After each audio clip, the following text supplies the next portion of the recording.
Ленинскому исполнилось 60 лет. Во Дворце культуры имени Ленина состоялся праздничный вечер, посвященный этому событию.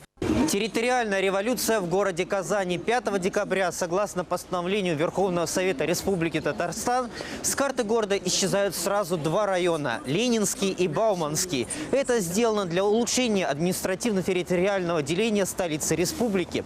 Однако местные коммунисты усматривают в этом политическую подоплеку. С карты города исчезают районы, носящие имена самых пламенных революционеров – Ленина и Баумана. Против такого решения резко выступают избирательный блок «Равноправие и законность» и круглый стол политических сил Татарстана. Среди аргументов доминирует непомерность расходов на такую перекройку и усугубление положения трущобников. Многих казанцев волнует проблема изменения административно-территориального деления нашего города. Предлагаем вашему вниманию мнение юриста. Высказывается мнение, что это решение было не совсем законным, скажем так.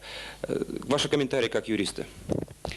Я должен сказать, что постановление Президиума Верховного Совета нашей Республики по данному вопросу полностью соответствует действующему законодательству и в полной мере основано на Конституции Республики Татарстан.